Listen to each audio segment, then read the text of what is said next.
One thing we haven't talked a whole lot on the Everyday AI show is how AI is already impacting the beauty industry.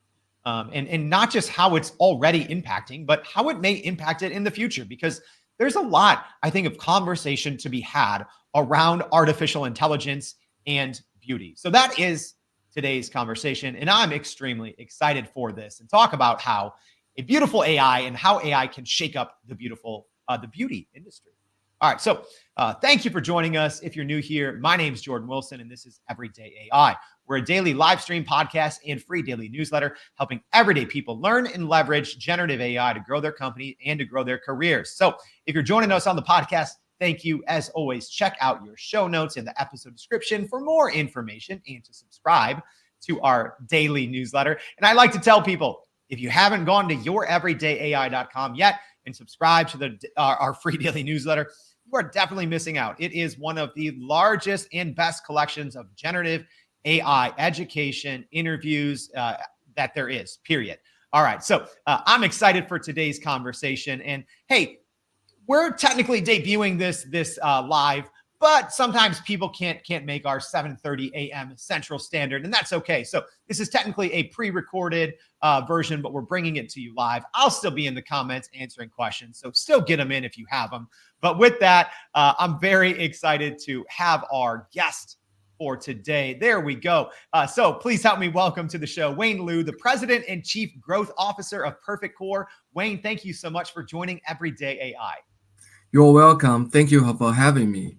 Oh, absolutely. This is going to be a fun conversation. But, Wayne, before we get started, I would love to hear a little bit more about you, your background, and, kind of what you do at Perfect Core. Yeah, so again, thank you. Really great to have this opportunity to talk about AI, especially in the beauty industry. So my name is Wayne Liu. I'm the President and Chief Growth Officer of Perfect Corp. I'm also one of the co-founders. So Perfect Corp has been in the business for about 8.5 years. We start from a startup company, and then in 2022 we went public, listed in the New York Stock Exchange. So basically, we are a technology company. However, our technology serves a very interesting industry, which is the beauty. Okay, so majority of product is being used by the beauty company, for example, Estee Lauder, like LVMH of the world, and also some of the retailer like Walmart. So they use our technology in a different aspect. So majority are using in the virtual try-on. So you can, of course, try many different the color, the eye color and the lipstick. And also, that's something we get into just recently is doing the skin analysis. We're using AI, of course, like a deep learning and all kind of thing, to create a full, like a simple skin analysis. In not only in the beauty world, but also getting to the medical field. Yeah. So. Yeah, and I definitely want to go down those roads, Wayne. But first, I have a question. So, Perfect Core, you said, has been around for 8 years, a publicly traded company. How has just AI, even just for you all internally, what you do in your day-to-day, obviously artificial intelligence is not new. It's been around in industries for many decades. But I'm even curious from when you all first started 8 years ago to today, how has your implementation of, whether it's traditional, AI and deep learning and machine learning to generative AI, how has your AI implementation internally changed throughout the years? That's a great question. I have to say, because people thought like AI equal to ChatGPT, right? So it's just, but actually AI has a long history, as you say. From day one, we are using AI, especially because we are dealing with makeup, to search. So you have to identify, you recognize your face. So the first thing is actually to understand your face or the feature point. It's a learning process. We need to get many data for this machine to learn exactly like where your eye is and where your nose and where your lips, and also understand the color side of this the product. So how we put the lipsticks on your lips, and then consider the reflection of the light, consider the environment. So that's why we can show the true to real. So that's the very beginning. We are using the AI, of course, learning your faces, and then we get into shade matching, because we have a you're dealing with the makeup, so foundation, your skin tone. So we need to identify the shade. So we are using deep learning to learn all kind of different skin tone. Okay, so then we can very clearly to recognize your skin, and then we do a matching. That's about the deep learning. We use a lot. Then of course the skin, we have about like a 70,000 data point to begin with to build our very robust and solid skin analysis engine. Okay, in order to make a AI, I won't say no, like a 100% no bias. They say almost impossible. Less bias. We need to collect lots of data. Okay, across different aesthetic group and the skin condition. So, and then we are doing simulation. Okay, so because what if? Okay, so your skin look like this, and then what if after treatment, what your skin will look like? We do some simulation, but simulation part actually is the generative AI. So we start with GAN, generative adversary network, but then right now we migrated to more like on the stable fusion side because that's I would say it's more efficient.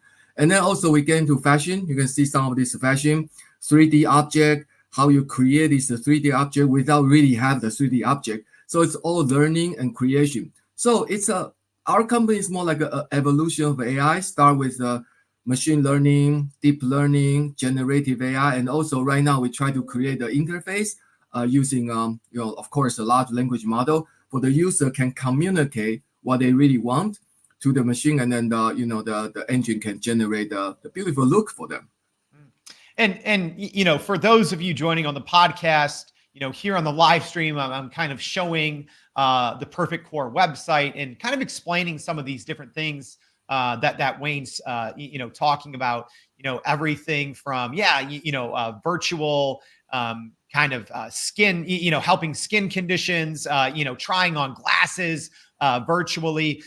Wayne, at least where things are today. I just want to get straight to it because I want to learn about what's coming, in the beauty industry. But where do you see this going, especially, right? Because here at Everyday AI, we talk a lot more about generative AI. So specifically, even there, how do you see generative AI, changing things in the years to come, specifically for the beauty industry?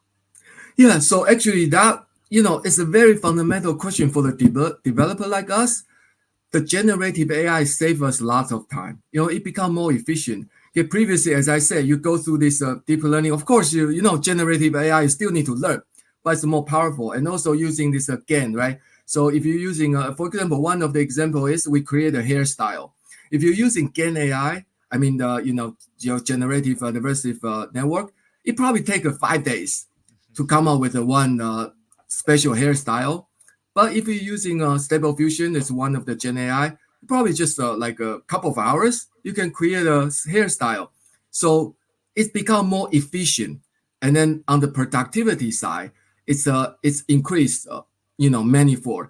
And also accuracy, compared to what is, more like again, which we generate something is more accurate, it's more efficient. So that's why I guess for our customer, they really love to see that because they can get this the product in the shortened time and also cost less. So everything, just because of the Gen AI, it become more efficient and then the productivity increased a lot.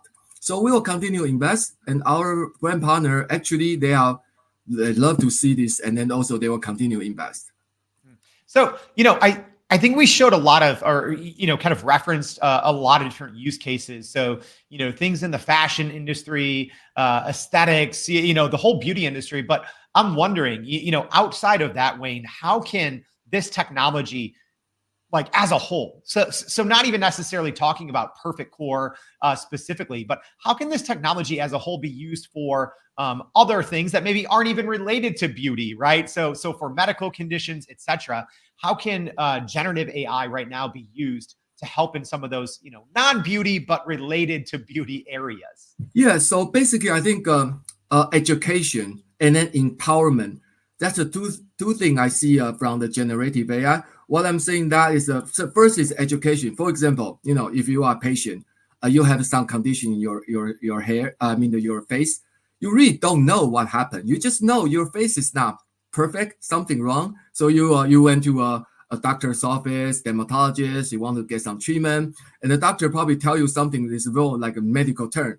Okay, so they probably say, well, your skin is it's like a 30% less compared to your demographic, compared to your same age, and you may have some, some damage here and there. But the patient actually has no idea about what 30% mean, what compared to average patient, and then what's the sound damage look like.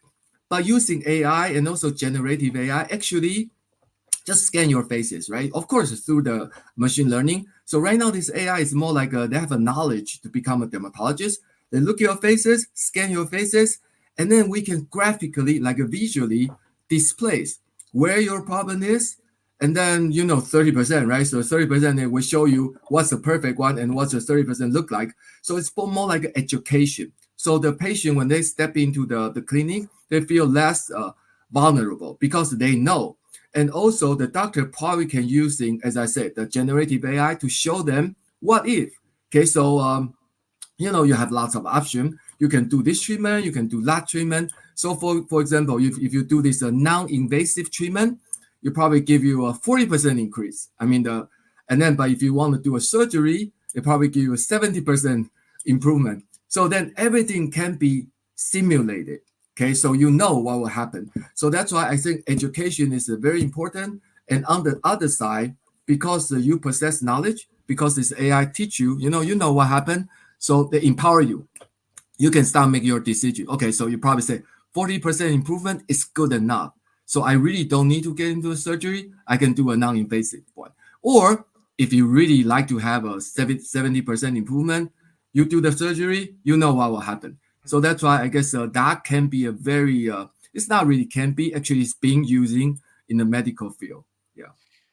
You bring up a lot of great points because, there's obviously medical applications for AI and even for your products and services, but then there is just the beauty industry as well. And I'd say, from an outsider observing, I think the beauty industry has changed a lot, with social media. I think it's really heightened, maybe people's expectations of beauty or even what it means to be beautiful.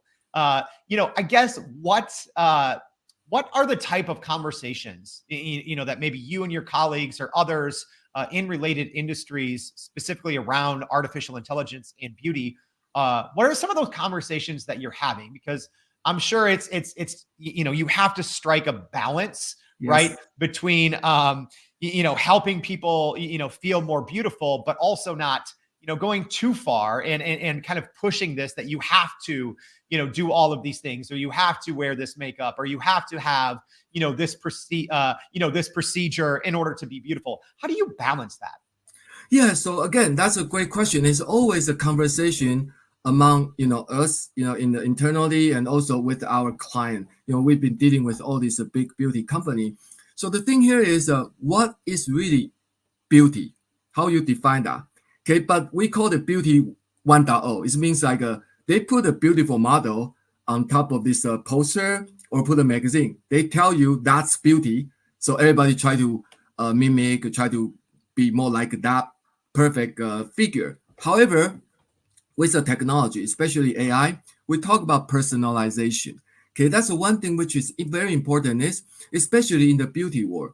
So the definition of beauty is really on the eye of the beholder. So you start to define your own beauty, especially for this younger generation like a Gen Z and even this Gen Alpha. They have their own idea about what the beauty look like, and AI can really help them. For example, first is AI can be more like a consultation. Again, look at your faces and look at what your preference. They may come up with some recommendation, which just for you. I always like to say AI can make a demographic of one. Okay, because you are not compared to other people, you are just by yourself because you are unique. So that's why we do this in the beauty industry, and then we provide the tool, we provide the information. At the end of the day, you define your own beauty. Okay, you can use all this digital tool using the information we provide. Again, empowerment, education, and you start to show yourself, and then you put yourself in front of the say like the social media, and then you use the digital tool to help you to create your own beauty. So that's why sometimes it's the opposite when people say, people think about AI, you try to perfect everything, it becomes fake. So that's probably is one thinking. But actually, what happened in the beauty industry is empower people, personalization, and AI, especially Gen AI, can really help you to do that. I'm curious, Wayne, and this is a little bit outside of maybe your day-to-day thought process, because you're out there building and growing a large company. But we kind of talked about how social media over the last decade or so has impacted people's perception of beauty and maybe even them seeking out treatments for their skin, etc.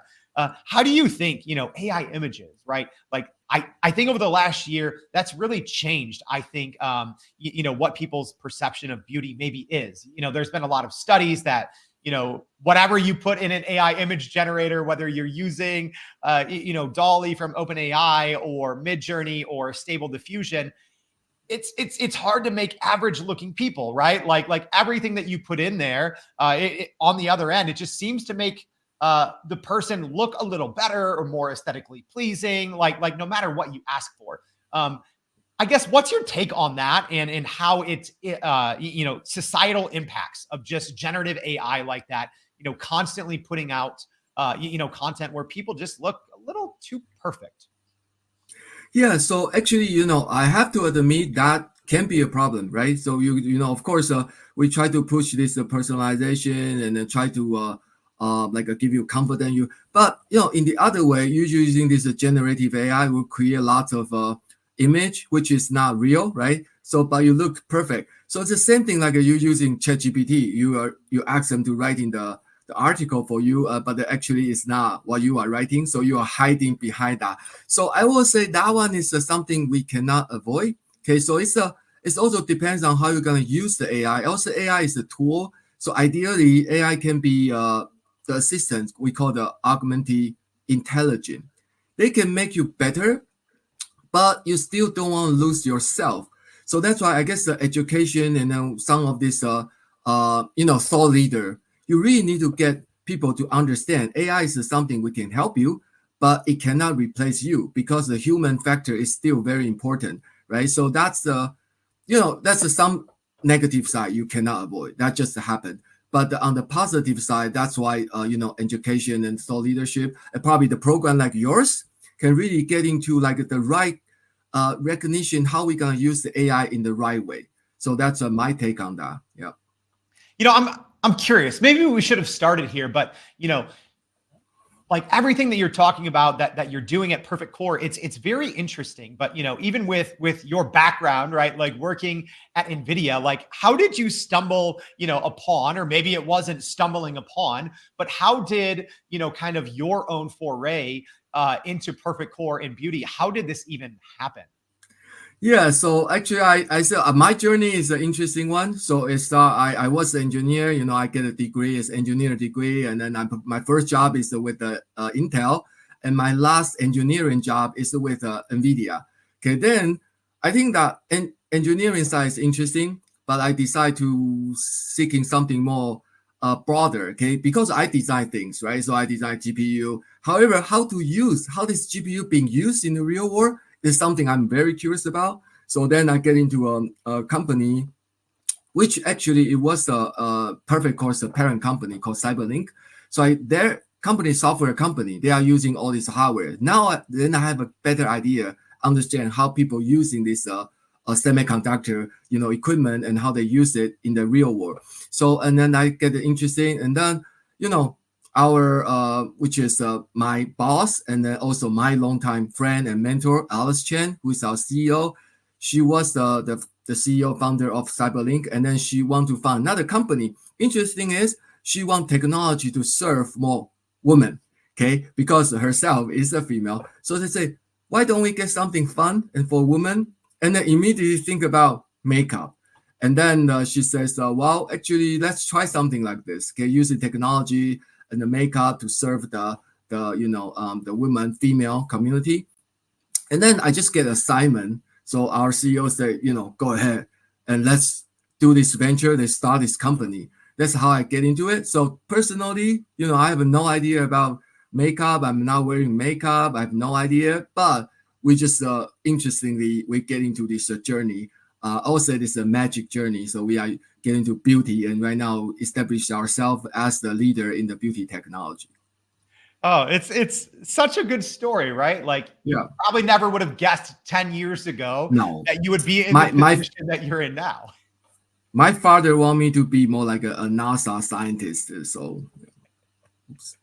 Oh, well, okay. So let's just even go there, as we kind of wrap this conversation. So, 10 years ago, maybe you didn't think that you would be here, helping to drive really the beauty industry forward when it comes to technology and AI. So even maybe as you look at the next couple of years or the next 5 or 10 years, I know it's hard, right? But where do you see specifically with AI, specifically with generative AI? Where do you see the beauty industry going?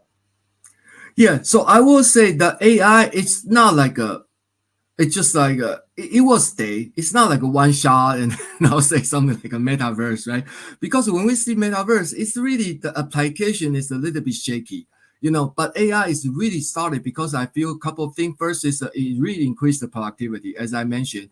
We are our engineering using AI to help them to design.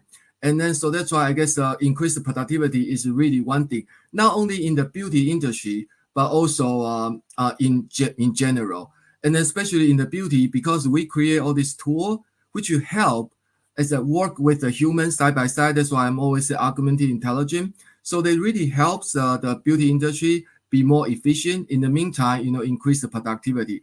And then we are not really replacing human because we still work with the human together. So that's why I think first thing is it will stay. Okay. And then the second thing is the how this beauty industry using AI. At the end of the day, they want to see return. Okay, it doesn't matter how fun it is. You can create some fun stuff, but for the business perspective, they want to see this tool be useful. They generate couple of return on the business measure. First is a return of investment, conversion rate. Okay, so if AI can help to convert, of course, they will be good. And if AI can help to improve the user experience, get users stay, and then get probably using generative AI to educate the customer. So definitely that's the one thing the business is looking at. And then also the third thing is how to using AI to help their product or their industry become more sustainable. Okay, what I'm saying that is for choosing the ingredient. Okay, because if you get some allergy or something with some kind of ingredient, potentially AI can tell you, okay, for the product you are trying to choose, you're using, would they have anything not necessarily harmful, but not suitable for your skin? So they will give you this for the recommendation. You can use a better cleaning, more like a clear resource. I mean the ingredient, and also by using AI plus AR, of course, you try something virtually because you don't really need to get into the tester. You can try virtually as many as you like. You can create and then reduce the waste, because if you get something which is really you don't like, you return it. And then in the beauty industry, if you return something, they store it away. It's no way to recycle things, so they just throw it away. So that's why by sheer amount of the saving the tester with the AI and AR, we have actually a research. It probably saved roughly 1.2 million kilograms of carbon dioxide. And then one of our partner, Kao, is a Japanese company. They're using artificial intelligence and AR to help a customer to try the hair color. Instead of give the sample, they saved 57 tons of plastic. Okay, so all aspect is a positive about it. But of course, we talk about some negative thing. But I guess at the end of the day, people like us who we create the AI, people like you promote the AI, we have the responsibility to make AI on the right track. Okay, so how you train AI, how you use AI is really you will have a different track if you're just using AI in some I would say evil way. They may cause harm, right? So that's why I think I feel more responsible, social responsibility right now, since we are the one who create using AI to start create lots of tool. It can help people. That's the goal. We don't want to hurt people. So that's why we have the responsibility on the AI side. I love that. What you just said right there, I think is a perfect takeaway and a great way to wrap today's show by just talking about, yes, you can use AI for growth and productivity. I mean, you're a perfect example of that, president of a public company, but you can also do it in a sustainable and responsible way. I love that message. And thank you. Thank you so much, Wayne, for joining the Everyday AI show to tell us, take us both on your journey of how you're using AI at Perfect Core, but also the future of the business, the future of AI in the beauty industry and how others can use it as well. So we very much appreciate your time and for sharing your story. You are very welcome. I really enjoyed the conversation. Yeah, thank you. Thank you for having me again. All right. Hey, thank you again, Wayne. And as a quick reminder, don't worry, I'm still in the comments. If you have any questions, hit me up. Maybe Wayne might be able to stop by and answer some as well. So thank you for tuning in. Thank you for listening. And as a reminder, go to youreverydayai.com, sign up for that free daily newsletter. We'll be recapping today's episode and more. Thank you for joining us, and we hope to see you back for more Everyday AI. Thanks, y'all.